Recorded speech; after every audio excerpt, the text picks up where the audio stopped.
Welcome to science with सिमरन।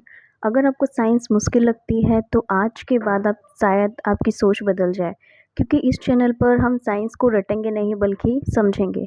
तो आज हम शुरू करने जा रहे हैं class 9 science chapter number 1, matter in our surrounding, मतलब हमारे आसपास के पदार्थ। इस वीडियो के बाद आपको पदार्थ और पदार्थ की जो अवस्थाएं होती हैं और इस चैप्टर के जो भी इम्पोर्टेंट कॉन्सेप्ट हैं या फिर जो इम्पोर्टेंट टॉपिक्स हैं वो एकदम क्लियर हो जाएंगे। तो अपनी नोटबुक तैयार रखिए और चलिए शुरू करते हैं। इन पर देख पा रहे हैं, यहाँ पर सबसे पहले दिया हुआ है पदार्थ। सबसे पहले इस चैप्टर में जानना इम्पोर्टेंट है कि पदार्थ एक्चुअल में होता क्या है। ठीक है, तो पदार्थ के बारे में यहाँ पर दिया हुआ है कि विश्व में प्रत्येक वस्तु जिस सामग्री से बनी है उस पदार्थ उसे क्या कहा जाता है? पदार्थ कहा जाता है। और हमारे आसपास दिखाई देने वाली सभी वस्तुएं पदार्थ होती हैं। फॉर एग्जाम्पल, आपकी जो पेंसिल है, पेन है, जो कण है, मान लो पेंसिल का जो कण है जिसको आप अपनी आंखों से नहीं देख सकते, ठीक है, इतने जो छोटे छोटे कण हैं वो क्या करते हैं? गति करते रहते हैं। आपको ऐसे आपकी आंखों से नहीं दिखेगा, आप बोलेगे कि ये तो हमारी पेंसिल रखी है, ये तो मूवमेंट या फिर ये तो गति कर नहीं रही है, तो वो गलत है। मैं बोल रही हूँ कि आप अपनी आंखों से नहीं देख सकते। तो इसमें ऐसा है कि जो इसके अंदर छोटे छोटे जो कण होते हैं पेंसिल के, वो बहुत ही ज़्यादा छोटे होते हैं। इसको देखने के लिए मशीन, बड़ी बड़ी जो यंत्र होते हैं जैसे इलेक्ट्रॉनस्कोपी, फिर माइक्रोस्कोप से तो नहीं, बट इससे भी जो हैवी वाले यंत्र होते हैं उससे आप देख सकते हैं। इसके जो भीतर कण होते हैं वो गति करते हैं। ठीक है, फिर अगर ये गति कर रहे हैं तो उनमें कुछ ना कुछ गतिज ऊर्जा होगी। अब ये गतिज ऊर्जा क्या होती है? किसी भी पदार्थ को गति करने के लिए जो ऊर्जा की आवश्यकता होती है, मान लो आप अभी खड़े हुए हैं या फिर आप अभी बैठे हैं, तो जब आप चलेंगे तो आप ऊर्जा की, आपको एनर्जी की ज़रूरत पड़ेगी, और वो एनर्जी आप किस में लगा रहे हो? चलने के लिए। तो जो एनर्जी चलने के लिए यूज़ होती है उसे हम कहेंगे गतिज ऊर्जा, या फिर गति करने के लिए जिस एनर्जी की आवश्यकता होती है, जिस ऊर्जा की आवश्यकता होती है, उसको हम बोलेंगे गतिज ऊर्जा। तो अगर कोई भी चीज़ गति करती है तो उसमें गतिज ऊर्जा होती है, इसलिए हम बोल सकते हैं कि जो पदार्थ के कण हैं उनमें गतिज ऊर्जा पाई जाती है। ठीक है, तो ये फर्स्ट लाइन क्लियर हो गई। अब सेकेंड लाइन देखो कि पदार्थ के कणों के बीच में रिक्त स्थान होता है। जितने भी कोई भी पदार्थ है उनके कणों के बीच में रिक्त स्थान होगा। आपकी पेंसिल है, आपकी पेंसिल पदार्थ है, उनके कणों के बीच में। आप बोलोगे हमारी पेंसिल के बीच में तो हमको बिल्कुल भी रिक्त स्थान नहीं दिख रहा है, ये तो ठोस है। नहीं, अगर आप इसके कण को देखोगे तो इसमें क्या होगा? आपको कण कण के बीच में छोटा छोटा रिक्त स्थान मिलेगा। ठीक है, फिर इसके बाद थर्ड लाइन देखने को मिल रही है कि पदार्थ के कण एक दूसरे को आकर्षित करते हैं। मान लो कोई पदार्थ का, मान लो कण से मिलकर बना हुआ है, तो एक जो कण होगा वो दूसरे कण को क्या करेगा? अपनी ओर खींचेगा। तो ये जो अपनी ओर खींचने की जो प्रकृति होती है इसको हम बोलते हैं आकर्षित करना। ठीक है, मान लो कोई कण है दूसरे कण को आकर्षित कर रहा है अपनी तरफ की, अपनी तरफ खींच रहा है वो, तो उसे हम बोलेंगे कि एक कण दूसरे कण को आकर्षित कर रहा है। ठीक है, तो इसलिए ऐसा बोला गया है कि पदार्थ के जो कण होते हैं वो एक दूसरे को आकर्षित करते हैं, मतलब जो पदार्थ के कण होते हैं वो एक दूसरे को अपनी तरफ खींचते रहते हैं। अब नेक्स्ट हम देखेंगे द्रव अवस्था के बारे में, ठोस अवस्था के बारे में।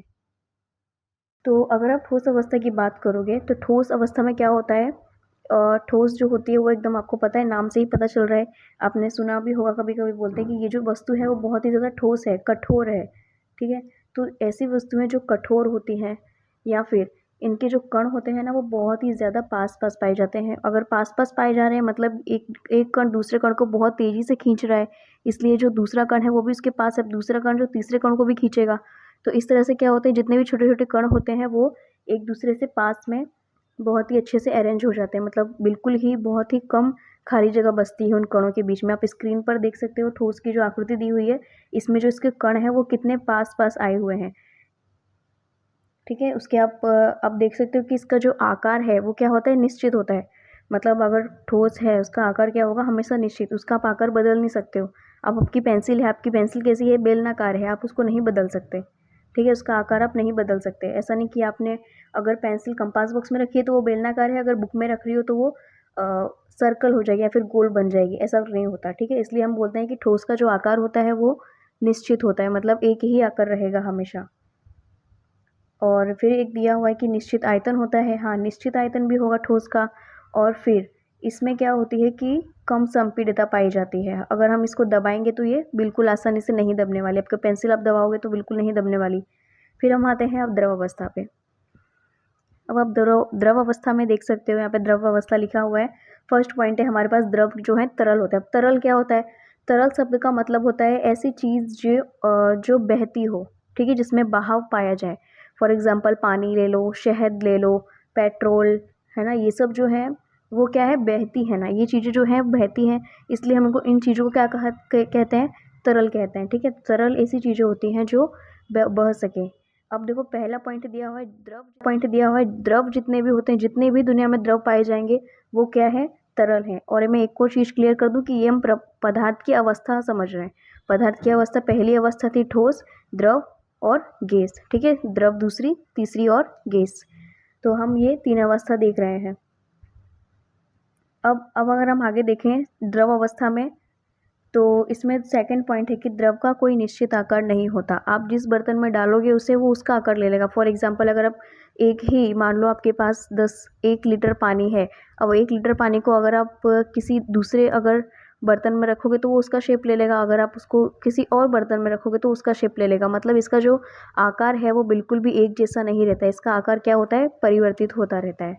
उसके बाद थर्ड पॉइंट है कि इसका आयतन निश्चित होता है। हाँ, ये बात एकदम करेक्ट है कि इसका जो द्रव का जो आयतन होगा वो एकदम निश्चित होगा।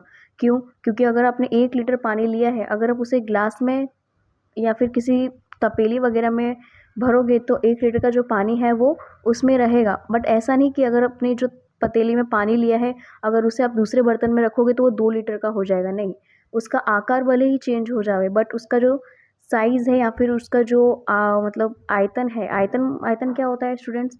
आयतन होता है कि उसकी वॉल्यूम क्या है। वॉल्यूम मतलब प्रति इकाई घनत्व में द्रव्यमान कितना है, इसको हम बोलेंगे उसका आयतन, ठीक है। मतलब मान लो कि कोई वस्तु है आपके पास, कोई भी आपने तरल लिया है, उसका जो आयतन है वो 1 लीटर का है, ठीक है। ये इसका आयतन हुआ, हमने बोला कि 1 लीटर है, तो ये उसका क्या हो गया? आयतन हो गया। और आयतन को हम हमेशा मिलीलीटर या फिर लीटर में ही बोलेंगे। कभी भी हम ऐसा नहीं बोलेंगे कि 1 किलोग्राम का आयतन है, बिल्कुल नहीं, ये गलत हो जाएगा। तो हम बोलेंगे कि इसका जो आयतन है वो कितना, हमने एग्जाम्पल लिया था 1 लीटर का आयतन।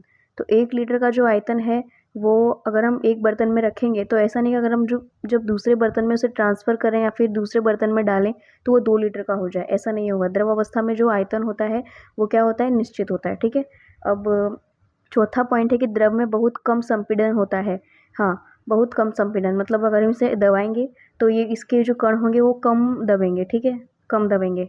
फॉर एग्जांपल आप यहाँ पे चित्र में देख सकते हो, साइड में दिया हुआ है द्रव का, ये एनसीईआरटी से आपका उठाया गया है ये डायग्राम। तो इसमें आप देख सकते हो कि द्रव के जो कण होते हैं, द्रव के जो कण हैं वो बहुत ही ज़्यादा, मतलब ठोस की अपेक्षा क्या है? थोड़े से दूर दूर है। मतलब इसमें जो आकर्षण बल है ठोस की अपेक्षा कम है। मतलब ठोस की अगर हम तुलना करें तो ठोस अवस्था में क्या होता है कि उसके जो कण है बहुत ही ज़्यादा एक दूसरे को आकर्षित करते हैं, बहुत ही ज़्यादा एक दूसरे को अपनी तरफ खींचते हैं। बट ये जो द्रव अवस्था है, द्रव अवस्था में क्या होगा? ये जो कण है मतलब थोड़ी सी उससे कम पावर होगी इनके पास, तो ये थोड़ा कम अट्रैक्ट मतलब कम आकर्षित कर सकेंगे, ठीक है। अब हम आते हैं गैसीय अवस्था में। तो गैसीय अवस्था में फर्स्ट पॉइंट है कि इसमें संपीड़न सबसे अधिक होता है। मतलब अगर हम इसे दबाएंगे इस गैस को, मतलब किसी भी गैस को अगर हम संपीड़ित करते हैं, मतलब उसे कंप्रेस या फिर दबाते हैं, तो क्या होता है? ये बहुत ही आसानी से दब जाती है गैस। और फिर सेकेंड पॉइंट है कि गैसों में कोई भी निश्चित सीमाएं नहीं होती, ठीक है। मतलब इसका कोई निश्चित आकार नहीं है, निश्चित आयतन नहीं है, निश्चित सीमा नहीं है। इसको आप जिस सिलेंडर में या फिर जिस बर्तन में भरोगे वो उसका आकार ले लेगी, उसमें पूरी तरह से फैल जाएगी, ऐसा होता है, ठीक है, गैस में। नेक्स्ट है आपके पास यहाँ पर पदार्थ की अवस्थाओं में परिवर्तन। हाँ, अवस्थाओं में परिवर्तन पर, तो इसको हम एग्जाम्पल के साथ समझेंगे। मान लीजिए हमने ठोस के रूप में बर्फ़ ली है, ठीक है, और द्रव के रूप में यहाँ पर पानी है और गैस के रूप में भाप है। तो अगर हम बर्फ़ को देखें तो अगर हम बर्फ़ को टेम्परेचर इसका बढ़ा दें तो ये पानी में परिवर्तित हो जाएगा, और अगर पानी का अगर तापमान अगर हम बढ़ा दें तो ये भाप में परिवर्तित हो जाएगा। तापमान बढ़ाना मतलब इसे हम गर्म कर देंगे, ठीक है। अब अगर आप बर्फ़ को गर्म करोगे या फिर कोई हाई टेम्परेचर पर इसे लाओगे तो क्या होगा? ये पानी में परिवर्तित हो जाएगी। और अगर पानी को आप गर्म करोगे तो वो वाष्प बनेगी, इतना तो आपको पता है, बेसिक नॉलेज है, ठीक है। अब इसके आगे देखिए क्या लिखा है कि गर्म करने पर बर्फ़ पानी में परिवर्तित हो जाता है और पानी जो है वाष्प में परिवर्तित हो जाती है। वही है जो मैंने आपको कहा। उसके बाद देखिए अगर हम तापमान में परिवर्तन करते हैं, ठीक है, तापमान में परिवर्तन एग्जाम में बहुत बार पूछा जाता है और ये बहुत इंपॉर्टेंट है एग्जाम के लिए, तो इसे अच्छे से याद रखना कि तापमान में परिवर्तन वाला टॉपिक बहुत ही इंपॉर्टेंट है। चलिए इसे शुरू करते हैं। तो तापमान में परिवर्तन करने से पदार्थ की अवस्थाओं में परिवर्तन होता है, ठीक है। अगर हम तापमान में परिवर्तन कर देंगे तो पदार्थ की जो अवस्थाएं हैं, जैसे कि ठोस का किस में परिवर्तन हो जाएगा, द्रव में, द्रव का किस में परिवर्तन हो जाएगा, गैस में। फॉर एग्जाम्पल अगर हम बर्फ़ को गर्म करें तो पानी में, और पानी को गर्म करें तो वो भाप में परिवर्तित होगी। इस तरह से अगर हम तापमान में परिवर्तन करेंगे तो ये पदार्थ की अवस्थाओं में भी परिवर्तन करेगा ही करेगा, ठीक है। अब तापमान बढ़ाने पर पदार्थ ठोस से द्रव और द्रव से गैस में परिवर्तित हो जाता है, ये भी मैंने बता दिया आपको। जबकि तापमान घटाने पर गैस से द्रव और द्रव से ठोस बन सकता है। फॉर एग्ज़ाम्पल आप एक तपेली में पानी गर्म कर रहे हो और उसे इतना गर्म कर रहे हो कि उसकी जो भाप है वो बनने लग रही है। अगर आप इसके ऊपर कोई कवर या फिर इसे कवर कर देते हो किसी ढक्कन वगैरह से, तो क्या होगा, ये जो भाप है वो पानी में परिवर्तित होने लगेगी। इसलिए आप जब ढक्कन देखोगे तो उस पर पानी की बूंदें दिखाई देंगी आपको। और अगर ये पानी है और अगर मान लो आपने और तापमान गिरा दिया, सबसे पहले क्या हुआ, आपने ढक्कन रखी और ढक्कन रखने से क्या हुआ, ये जो भाप उड़ रही थी वो अब पानी में मतलब द्रव अवस्था में परिवर्तित होने लगी। मतलब गैस का किस में ट्रांसफ़र हुआ, आपका द्रव में। और अगर आप और टेम्परेचर कम कर दो, मतलब आप अगर गैस बंद कर दो, उसे और फ्रीज़ कर दो, मतलब ये जो पानी था उसे आपने और कम तापमान वाली जगह पे रख दिया, मान लो फ्रिज में रख दिया, तो ये क्या होगा, द्रव से ठोस में बदल जाएगा, ठीक है। इसलिए हम बोल सकते हैं कि जो पदार्थ है वो ठोस से द्रव, द्रव से गैस में भी जा सकता है, और फिर इसका उल्टा भी हो सकता है कि गैस से द्रव और द्रव से गैस में जाए। फिर इसके बाद ही इसमें तापमान परिवर्तन वाले में ही टॉपिक्स दिए हुए हैं छोटे छोटे, चलिए इसे क्लियर करते हैं। तो सबसे पहले आता है हमारे पास गलनांक। तो गलनांक क्या होता है, जिस तापमान पर कोई ठोस पिघलकर द्रव बनता है उस तापमान को गलनांक कहा जाता है। फॉर एग्जांपल हम बर्फ़ का एग्जांपल ले सकते हैं कि अगर बर्फ़ कोई ठोस है और उसे हम पिघला देवे तो वो द्रव बन जाएगा। तो जिस तापमान पर एक ऐसा तापमान, एक ऐसा टेम्परेचर जिस पर क्या हो, बर्फ़ जो थी वो पानी में परिवर्तित हो जाए। फिर से बोल रही हूँ, जिस तापमान पर जो बर्फ़ है वो पानी में परिवर्तित हो जाए उस तापमान को हम क्या बोलेंगे, गलनांक बोलेंगे, ठीक है। अब गलनांक देखो, अगर किसी बर्फ़ को हम देखें, अगर तुम बोलो कि ऐसा कौन सा तापमान है जिस पर जो बर्फ़ है वो पानी में परिवर्तित होती है, तो हमको एग्जैक्ट बताना है, ठीक है। हमको एक निश्चित तापमान बताना है, तो वो तापमान होगा हमारे पास 273 केल्विन। इसे आप याद रखना, बहुत ही इंपॉर्टेंट है ये, ठीक है। तो वो क्या बोला जा रहा है इसमें कि ऐसा कौन सा तापमान है जो जिसमें बर्फ़ जो है वो द्रव अवस्था में पिघल, मतलब द्रव अवस्था में आ जाती है, मतलब ठोस जो है वो द्रव में परिवर्तित हो जाता है, ऐसा कौन सा तापमान है। तो उस तापमान को हम बोलेंगे पहली बात तो गलनांक, और वो तापमान कौन सा है, तो वो तापमान है 273 केल्विन। अब हम सेकंड पॉइंट पर आते हैं, संकरण की गुप्त ऊष्मा। तो इसमें आप देखिए कि कुछ गुप्त ऊष्मा की बात कर रहा है। चलिए इसकी परिभाषा देखते हैं कि वायुमंडलीय दाब पर 1 किलोग्राम ठोस को उसकी गलनांक पर द्रव में बदलने के लिए जितनी ऊष्मीय ऊर्जा की आवश्यकता होती है उसे संकरण की गुप्त ऊष्मा कहते हैं। फॉर एग्जाम्पल बर्फ़ को पिघलाकर पानी बनाने में जो ऊर्जा लगती है वो, तो ये ऊर्जा कौन सी कहलाएगी। मान लो आपने कोई बर्फ़ ली और उसे आपने पिघला दिया, ठीक है, आपने बर्फ़ ली उसे पिघलाया, तो उसमें भी तो एनर्जी लगेगी ना। जो बर्फ़ के जो कण थे, मान लो, और ठोस के जो कण थे उसमें तो आकर्षण बल बहुत ही ज़्यादा था। उन्होंने जो कण थे वो एक दूसरे को बहुत ही अच्छे से खींच के रखे थे एक दूसरे की तरफ। अगर इन कणों के बीच में जो आकर्षण बल बहुत ज़्यादा है, अगर इसे दूर दूर करना है तो हमको ऊर्जा की आवश्यकता पड़ेगी, और इसी ऊर्जा को हम क्या बोलेंगे, संकरण की गुप्त ऊष्मा, ठीक है। नेक्स्ट पॉइंट पर हम आते हैं क्वथनांक के पॉइंट पर। क्वथनांक को बोला जाता है बॉइलिंग पॉइंट, ठीक है। तो एक ऐसा तापमान जिस पर द्रव जो है वो उबलने लगे उससे क्या कहते हैं, क्वथनांक कहते हैं। मतलब अगर कोई द्रव है वो क्या हो, उबलने लगे, तो उसे हम बोलेंगे क्वथनांक, ठीक है। मतलब यहाँ पे लिखा है ना इंग्लिश में बॉइलिंग पॉइंट। तो अगर कोई द्रव जो है वो बॉईल करने लगता है, मान लीजिए अपने तपेले में पानी रखा और पानी जो है वो उबलने लगा, बॉईल करने लगा, तो उस तापमान को हम क्या बोलेंगे, बॉइलिंग पॉइंट। उस पॉइंट को हम क्या बोलेंगे, बॉइलिंग पॉइंट, ठीक है।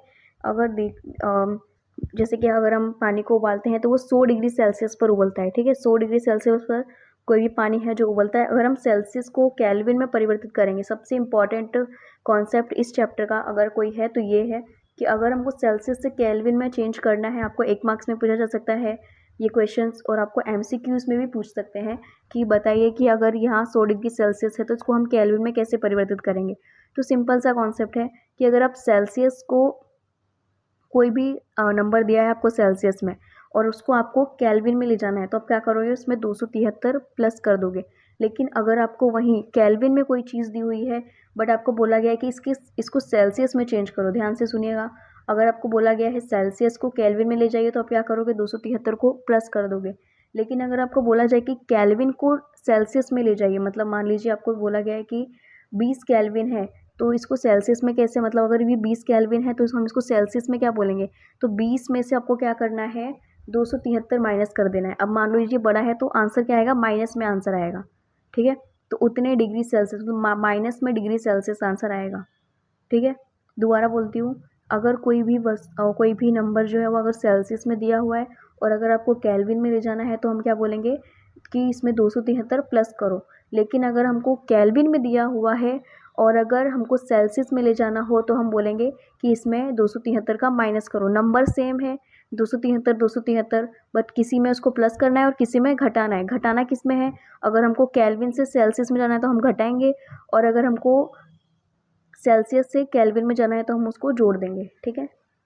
नेक्स्ट हम देखते हैं वाष्पीकरण की गुप्त ऊष्मा। तो वायुमंडलीय दाब पर 1 किलोग्राम द्रव को उसकी क्वथनांक पर वाष्प में बदलने के लिए जितनी ऊष्मीय ऊर्जा की आवश्यकता होती है उसे वाष्पीकरण की गुप्त ऊष्मा कहते हैं। फॉर एग्जाम्पल, उदाहरण के लिए पानी को उबालकर भाप बनने में जो ऊर्जा लगती है वो। फिर वैसे ही है जैसे हमने संकरण की गुप्त ऊष्मा देखी थी। संकरण की गुप्त ऊष्मा में हमने देखा था कि जो ठोस है उसको हम अगर द्रव में परिवर्तित कर रहे हैं तो जो ऊर्जा की आवश्यकता पड़ेगी वो कौन सी ऊर्जा है, संकरण की गुप्त ऊष्मा। वैसे ही अगर हम द्रव अवस्था को अगर भाप में परिवर्तित करते हैं तो जो ऊर्जा की आवश्यकता पड़ेगी, अब बोलोगे यहाँ पे ऊर्जा कैसे आई, मैंने पहले ही क्लियर किया है कि जो कण होते हैं उनमें क्या होता है, बहुत ही ज़्यादा आकर्षण बल पाया जाता है, मतलब एक दूसरे को खींचने की शक्ति बहुत ज़्यादा होती है।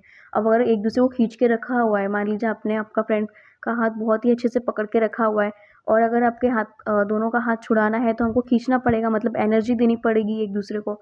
तो हमको अगर एनर्जी चाहिए तो वो एनर्जी किस में काम आएगी, इनके जो कण हैं उनको दूर दूर करने के लिए। तो अगर द्रव अवस्था से हमको गैस अवस्था में जाना है तो द्रव अवस्था के बीच में भी क्या होता है, कण में बहुत ज़्यादा नहीं, मतलब ठोस की अपेक्षा कम आकर्षण बल पाया जाता है, ठीक है। तो उस आकर्षण बल को ख़त्म करने के लिए जो हमको ऊर्जा की आवश्यकता पड़ेगी वो ऊर्जा कौन सी है, वाष्पीकरण की गुप्त ऊष्मा, ठीक है। अब नेक्स्ट बढ़ते हैं। अब नेक्स्ट दिया हुआ है कि यहाँ पर आप एक बार चित्र में देख लेते हैं कि देखिए यहाँ पे ठोस अवस्था है, इसके कण कितने ज़्यादा पास पास है, ठीक है। और इनमें हल्का हल्का रिक्त स्थान है, ज़्यादा नहीं, सिर्फ हल्का हल्का। आप इनके कणों के बीच में देख सकते हैं कि यहाँ पर कितना ज़्यादा नहीं है, सिर्फ हल्का हल्का ही है रिक्त स्थान, ठीक है। अब हम द्रव अवस्था के कण के बीच में देखें तो इसमें ठोस की अपेक्षा से थोड़ा ज़्यादा रिक्त स्थान है और गैस में सबसे ज़्यादा रिक्त स्थान है, मतलब खाली जगह बहुत ज़्यादा है, ठीक है। अगर हम ठोस अवस्था को ऊष्मा देंगे तो ये द्रव अवस्था में परिवर्तित होगी और अगर द्रव अवस्था को ऊष्मा देंगे तो वो गैस अवस्था में परिवर्तित होगी। नेक्स्ट, अगर हम शीतलता की बात करें तो देखो, अगर हम गैस अवस्था को शीतल करेंगे, मतलब इसका टेम्परेचर कम कर दें। शीतलता मतलब ठंडा करना, ठीक है। शीतलता क्या होती है, ठंडा करना, मतलब टेम्परेचर कम कर देना। आपको इतनी नॉलेज होनी चाहिए बेसिक कि अगर हम टेम्परेचर बढ़ाएंगे तो वहाँ पर गर्मी होगी और अगर टेम्परेचर घटाएंगे तो वहाँ पर शीतलता मतलब ठंडी होगी। फॉर एग्जांपल, अगर हम गैसीय अवस्था को अगर ठंडा करते हैं तो वो द्रव अवस्था में परिवर्तित होगी और अगर द्रव अवस्था को ठंडा करते हैं तो वो ठोस अवस्था में परिवर्तित होगी। नाउ यहाँ पर दिया हुआ है शीतलता की डेफिनेशन, आप इसे पढ़ लीजिए। क्या दिया हुआ है कि जब किसी पदार्थ से ऊष्मा निकलती है तो उसे शीतलता कहते हैं। मतलब ऊष्मा निकल रही है मतलब शीतलता, मतलब जो गर्मी है वो हट जा रही है और शीतलता जो है वो आ जा रही है, मतलब चीज़ जो है वो ठंडी हो जा रही है। तो शीतलता देने से पदार्थ का तापमान घटता है, मैंने पहले ही बताया, तापमान कम हो जाएगा या फिर घट जाएगा और उच्च ऊर्जा अवस्था से निम्न ऊर्जा अवस्था में पहुंचता है। मतलब हाई एनर्जी मतलब ऊष्मा बहुत ज़्यादा थी, मतलब गर्मी बहुत ज़्यादा थी, अब क्या हुआ है, निम्न ऊर्जा आ गई है, मतलब कम एनर्जी आ गई है। नेक्स्ट देखो क्या दिया है, ऊर्ध्वपातन। अब ऊर्ध्वपातन क्या होता है कि कुछ पदार्थ ऐसे होते हैं जो द्रव अवस्था में परिवर्तित हुए बिना ही क्या होता है कि ठोस अवस्था में सीधे परिवर्तित हो जाते हैं। फॉर एग्जांपल, आप बोलोगे कि ऐसी कौन सी चीज़ होती है जो बिना द्रव अवस्था में आई ही ठोस से गैस में परिवर्तित हो जाती है। मतलब मान लीजिए हमने अभी तक क्या सीखा है कि अगर हम जो ठोस है मतलब जो बर्फ़ है उसे हम पिघलाएंगे तो वो पानी बनेगी, फिर उसके बाद वो भाप में जाएगी। लेकिन यहाँ पर एक ऐसी चीज़ भी होती है जो डायरेक्ट ही ठोस से क्या होती है, गैस में परिवर्तित हो जाती है। तो ऐसी कौन सी चीज़ है, वो चीज़ है कपूर। अगर आप कपूर को गर्म करते हो या फिर उसका टेम्परेचर या फिर उसकी ऊष्मा देते हो, उसका टेम्परेचर तापमान बढ़ा देते हो, तो क्या होगा, वो डायरेक्ट ही गैस अवस्था में परिवर्तित हो जाएगी। ऐसा नहीं कि आपने ठोस को मतलब कपूर को गर्म किया और वो धीरे धीरे बर्फ़ मतलब पिघल रहा है बर्फ़ की तरह, नहीं, ऐसा कुछ नहीं होगा। उसमें क्या होगा, आप उसे गर्म करते हो तो वो तुरंत ही वाष्प में परिवर्तित हो जाएगा, ठीक है। फिर यहाँ पर एक अच्छा सा एग्जाम्पल दिया हुआ है कपूर या फिर अमोनियम क्लोराइड का, तो इसे आप पढ़िए। फिर नेक्स्ट दिया हुआ है दाब परिवर्तन का प्रभाव। दाब परिवर्तन मतलब अगर हम दाब लगाएंगे किसी भी अवस्था में, ठोस अवस्था में, द्रव अवस्था में, गैस अवस्था में, तो क्या प्रभाव पड़ेगा उसका, ठीक है। तो यहाँ पर दिया हुआ है दाब परिवर्तन, यदि हम तापमान घटाने पर सिलेंडर गैस में उत्पादित करें तो कण के बीच की जो दूरी है वो कम हो जाएगी और गैस द्रव अवस्था में बदल जाती है। ज़्यादा दाब बढ़ाने से गैस के कण नज़दीक आ जाते हैं।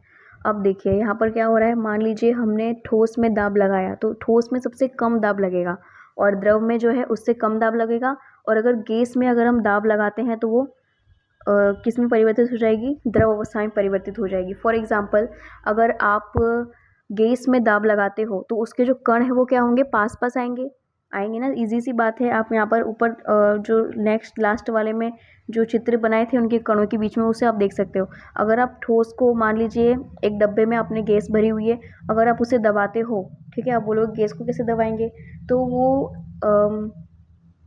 एक दबाने का साधन होता है, ठीक है।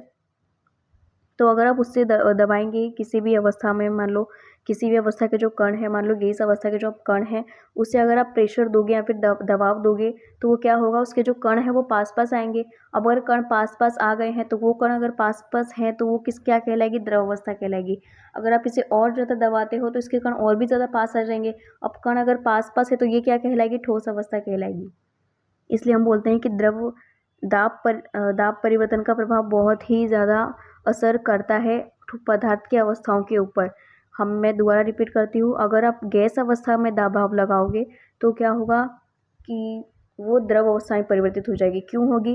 क्योंकि जो अगर हम दाब लगा रहे हैं तो गैस के कण तो बहुत दूर-दूर थे, लेकिन जैसे ही हमने दाब लगाया वैसे क्या होगा, उसके जो कण हैं वो पास-पास आ जाएँगे। अब पास-पास आने से क्या होगा, अगर ये पास आ गए हैं तो ये द्रव अवस्था के कण कहलाएंगे, क्योंकि द्रव अवस्था के कण तो पास-पास होते हैं। अगर आप इसे और भी ज़्यादा दबाव लगाओगे तो क्या होगा, इसके कण और भी ज़्यादा, देखिए, दाब बढ़ाना प्लस तापमान घटाना, तो क्या हो जाएगा, गैस जो है वो द्रव में परिवर्तित हो जाएगी। दाब बढ़ाने से तो आप समझ गए, लेकिन तापमान घटाने से भी अब मैंने पहले क्लियर किया है। अगर आपको क्लियर नहीं हुआ है तो आप पीछे जाकर उसे क्लियर कर सकते हो। नेक्स्ट,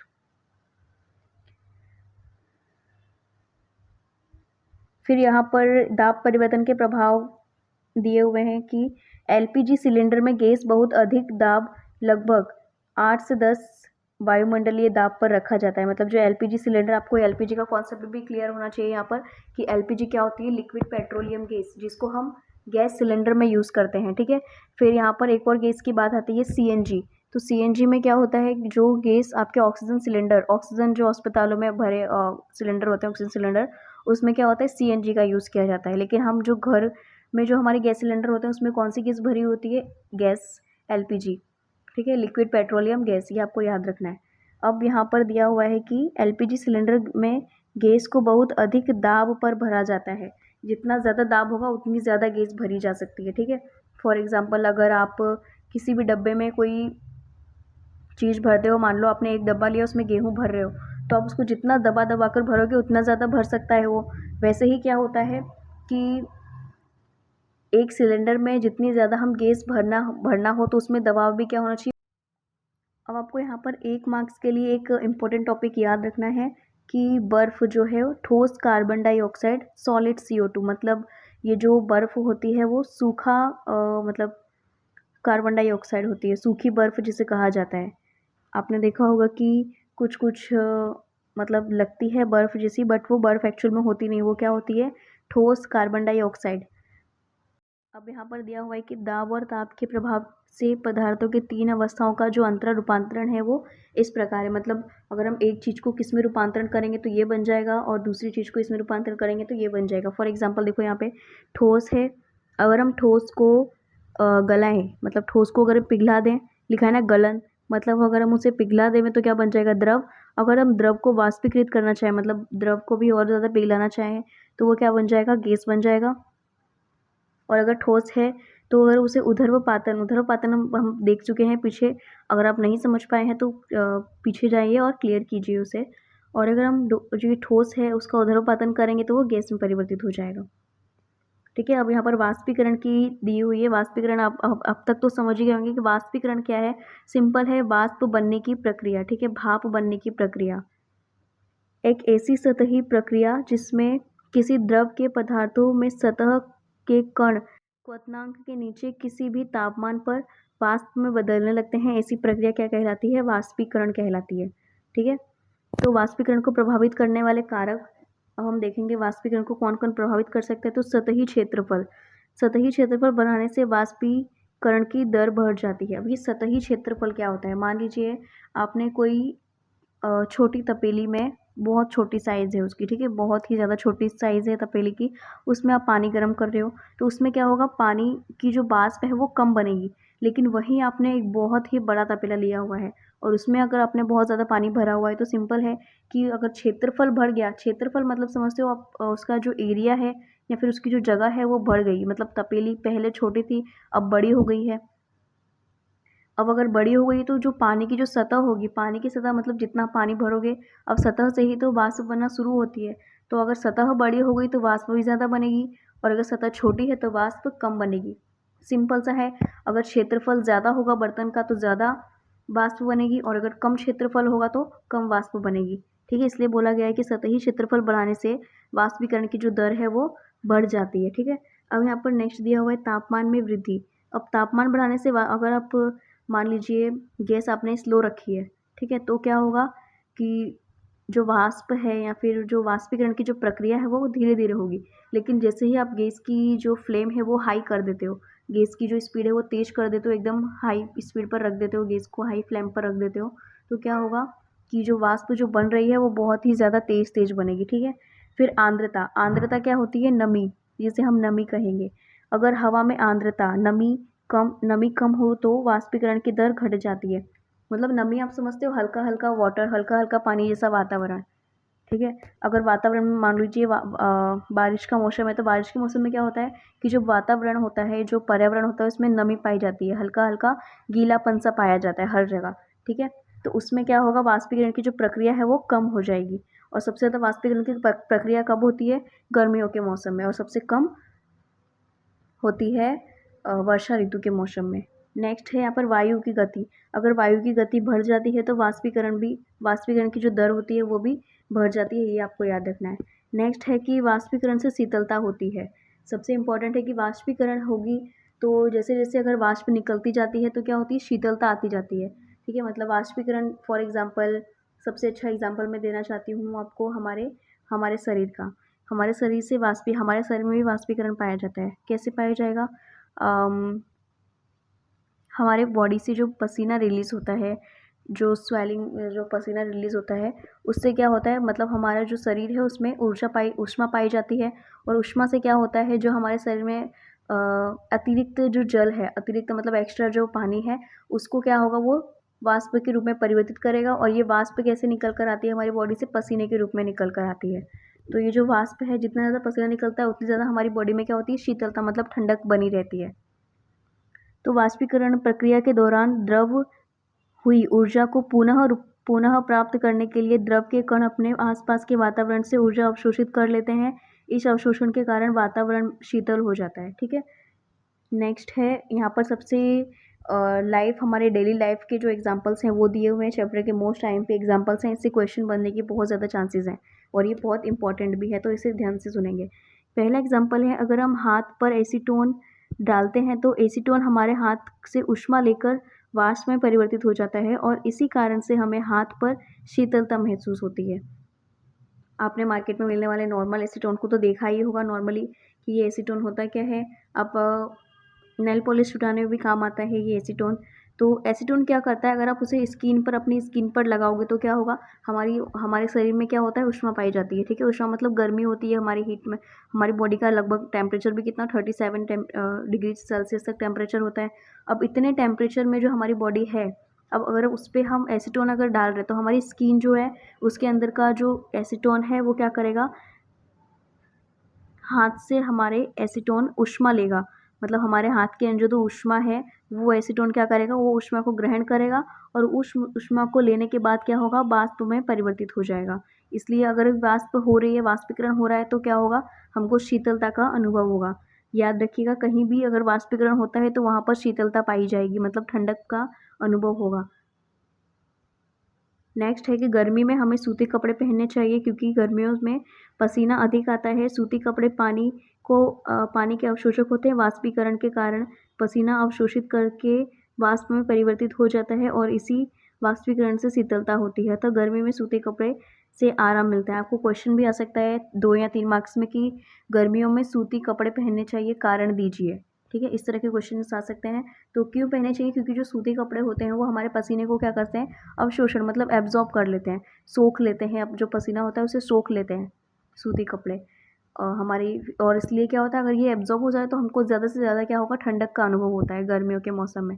और इसलिए हमको क्या करना चाहिए कि गर्मियों के मौसम में सूती कपड़े पहनने चाहिए। नेक्स्ट है थर्ड एग्जाम्पल, सबसे इम्पॉर्टेंट, कि गर्मियों में अक्सर लोग मैदानों में पानी छिड़कते हैं और यह पानी मैदानों के ऊर्जा की प्राप्ति करके वाष्प में बदल जाता है और उस जगह को ठंडक कर देता है। सेम एग्जाम्पल है ये भी, कि अगर हम वाष्प को बदलना मतलब ठंडक चाहते हैं तो क्या करना पड़ेगा, वाष्पीकरण की प्रक्रिया करनी पड़ेगी। और अगर वाष्पीकरण की प्रक्रिया करनी है तो उस मैदान में क्या करना पड़ेगा, पानी छिड़कना पड़ेगा। इसलिए अगर हम पानी छिड़केंगे तो क्या होगा, उस पानी जो उसके ऊपर गर्मी पड़ेगी, सूर्य की जो रोशनी है वो पड़ेगी। सूर्य की रोशनी में क्या होती है, ऊष्मा होती है। अब वो सूर्य की जो ऊष्मा है वो पड़ेगी और वो ऊष्मा लेकर क्या करेगा, वाष्प में परिवर्तित हो जाएगा। ठीक है,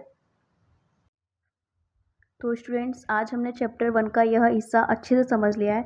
अगर आपको वीडियो हेल्पफुल लगी हो तो वीडियो को लाइक ज़रूर करें और साइंस विद सिमरन को सब्सक्राइब करें, ताकि क्लास 9 से लेकर क्लास 12 तक की साइंस की पूरी जर्नी आपके साथ जारी रहे। और अपने डाउट्स कमेंट्स में लिखिए और उन्हें ज़रूर मैं जो उन डाउट्स को ज़रूर क्लियर करूँगी। मिलते हैं अगले वीडियो में, तब तक keep learning, keep growing. Thank you.